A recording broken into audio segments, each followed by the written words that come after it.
Welcome back to the program. Lou and Jackie here. We love Fridays around here because we know we're going to laugh. And we know we're going to laugh a lot when this guy comes to town. Paul Mecurio. How are you, buddy? Good to see you, man. I miss you. Come on. Yeah, give me a hug. Give me a hug. I'm giving you a hug. I just met you. Long hug. Can I get it sounds like you guys have a long-standing relationship. Old friends. We were in prison together. Yeah, a long time ago. Yeah, but it was a long time ago. So we held up a bank. No, I used to go on the radio show with him and Heather and Round Guy, and it was always great and a lot of fun. And absolutely, he's a bit of a drinker in the morning, but you got through. No, and so and when I come back to the Funny Bone, I'd love to see him, and so it's great to be on with you guys. Yeah.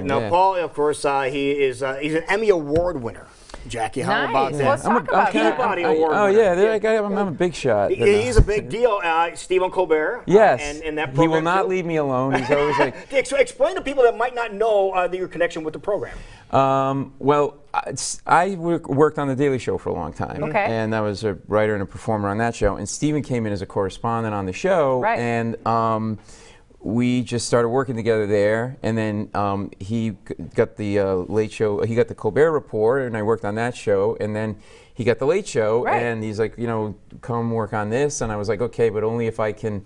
I needed to keep my schedule kind of flexible to come out and do road work and travel and all that other stuff. So that's kind of how we know each other, and we just basically have been friends like for a long time. And he's just very needy. He's always calling like, "Did I do okay?" And I'm like, "Please." And so then when we went into the Ed Sullivan Theater, that was like a whole big change because the Daily Show and the Colbert Report were 4 days a week, a half-hour show. Right. And then you guys do TV, and how intense it is. We jumped from that schedule, which ended up being about like 80 hours of programming a year, to 200 shows a year with the Late Show on CBS. So it was just a whole different animal, much bigger staff. But it's really fun, and it's like the Ed Sullivan Theater is amazing, and like there's timbers under the stage of the Ed Sullivan Theater because it goes back to 1922, and the Ringling Brothers used to perform there. And they would bring the elephants in, and they had to put timbers under the stage to support it. I didn't know that. And to support Jackie Gleason. He's a big man. You needed him as well. He also performed there, But it's been really, it's a cool show, and I get to perform on the show a lot and stuff like that. Hey, that's not a bad friend to have. Call you every once in a while. That is cool. And in comedy, a little different than what you started out planning on doing with your life. That you're gonna get a kick out of this. Yeah. Well, I was. This is like polar opposites. I know. I made a mistake. I should have stayed. I get it. Can I take that plan home? I like it. By the way, I don't like this kid, this PA. He said, no, he's a nice kid. I was a lawyer. I was doing corporate M&A law in New York. And then I started writing jokes as a hobby. And I met Jay Leno at a private function, and I had all these jokes written, and I didn't know what to do with the jokes. And I'm like, and I went up to him after the show, and I was like, I don't know if you need these jokes, but I'm never going to use them. And he's like, okay. And he really does talk like they're letting helium out of a balloon very slowly. And I go, please take them. And then a couple of days later, my phone rings. And this is what I hear on the other end of the phone. It's Jay Leno was Paul there. Now, I thought it was my friend David pulling a prank and pretending to be Jay Leno, and because I told him I met him, and I went, yeah, right, really funny, David. He goes, no, really, it's Jay Leno. I'm like, yeah, right. He goes, no, really. And I actually said to Jay Leno, you do a lousy Jay Leno. There you go. And he's like, no, I think I do a pretty good me. He goes, I go, no, it's the worst Jay Leno ever. And then I realized it was him. I'm like, oh my God. And then he said, I'm going to hire you to send the jokes for the Tonight Show monologue based on what you gave me.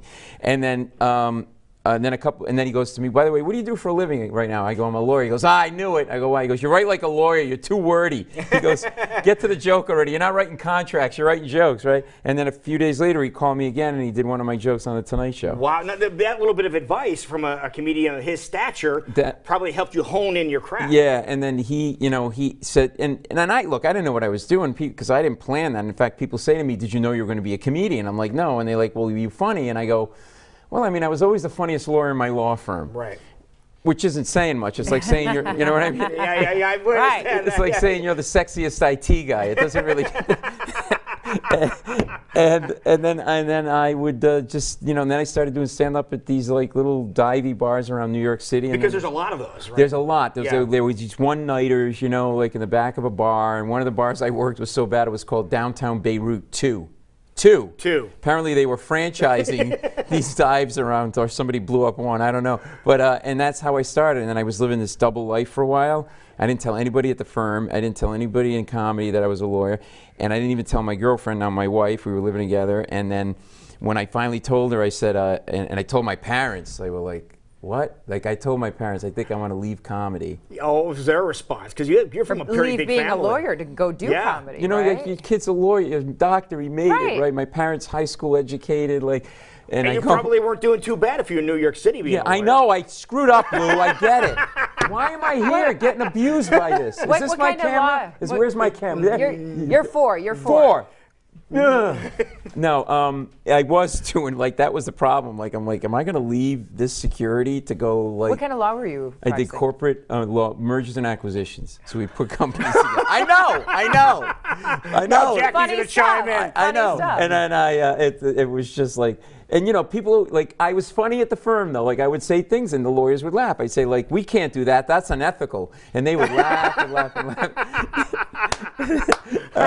So what did you joke about? But since you didn't I would think it'd be funny to joke about the fact that you were a lawyer. And since you didn't even bring that up, what did you? When I was where like, did it come at the time, from? I was writing about my family, like, because stuff you knew, like, because like Lou meant a big Italian family, and they didn't understand. I said to my parents, I think I want to leave Wall Street to be a comedian, and my mother looked at me and didn't miss a beat, and she goes, that better be your first joke. And I understand, like, she's 93 now. Yeah. Wow. Yeah, she's awesome. Really progressive woman, like way ahead of her time. In 1960, 61, whatever, with two little kids, I wasn't born yet, she started her own business. No way. Wow. When mothers, especially Italian mothers, stayed home and they cooked and whatever, which is important and whatever, but she was very ahead of her time. And she's 93, still running the business, 100%, got it all. No way. Yeah, she will not go down. We try everything. Bad milk, cheese. We knock her over. She bounces back like a little weeble. Like a weeble. She'll wobble, won't fall down. But she grew up in the Depression, and anybody, you know, these Depression era, maybe your grandparents, whatever, and they're always about, like, worried about money. Everything, always. yeah. Now, my mother's not rich, but she's comfortable. Doesn't need to worry about money. So on Sunday nights, I grew up in Rhode Island, in New England, in Providence, where I grew up, they put the trash cans out. My mother goes through people's garbage looking for good garbage. And I know people out there know people like this, right? Yeah. Right? And it's not food, it's stuff that's broken that needs to be fixed because she thinks, oh, I got a bargain, right? So she gets it, she brings it to her friend Mario, and Mario fixes it. But the problem is, like, my mother has bad hearing, and she found her hearing aid in the garbage, and it only works like half the time. So there's a lot of whistling, like, I'm like, he's like, is that me? And then, well, you laugh. It's like talking to a tea kettle in a house dress, okay? And then she can't hear, and she's very forgetful. She's very flighty, right? So you'll go to my mother's store, and I am not making this up. There's a 50-50 chance she will lock you in the store. She's locked customers in the store on a regular basis in the middle of the day. Because she leaves and she doesn't realize. She's like, oh, I got to go to the bank. And she leaves, right? So I swear to God, one day I go to the store, and it's like it's a commercial door. Like, it's got a lock, right? And there's no glass broken. And I look in, and there's this woman wandering around my store. I'm like, what are you doing? She goes, well, I turned to ask your mother a question. She left, and I couldn't get out.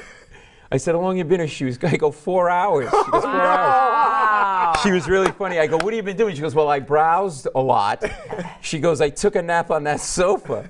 And she goes, your name Paul? I go, yeah, why? She goes, well, the phone rang, and I took messages. She took messages from me. That's a very patient lady. That's a great touch. Right. Did you get a discount, I hope? No, you know what happened? You can't win with your mother or your father, right? So later I'm yelling at my mother. I'm like, Ma, you can't lock people in the store. She goes, oh, I don't know what you're yelling at me about. The woman took a nap on that sofa. She liked it so much she's going to buy it. I made a sale, and I wasn't even in the store. See, she's absolutely brilliant. Yeah. Don't go anywhere. We're going to be right back. More with Paul Mecurio. He's at the Funny Bone tonight. He's at the Funny Bone tomorrow night. And when we come back, folks, Paul has some podcasts that he's been doing. Cool. He had somebody pretty special. One of the Beatles were on his podcast. We're going to talk about how Dead you or got alive? We're going to talk about how we got the dead one. Okay, Paul McCartney to sit down with him when we come back. It's cheaper to get the dead one. Give me the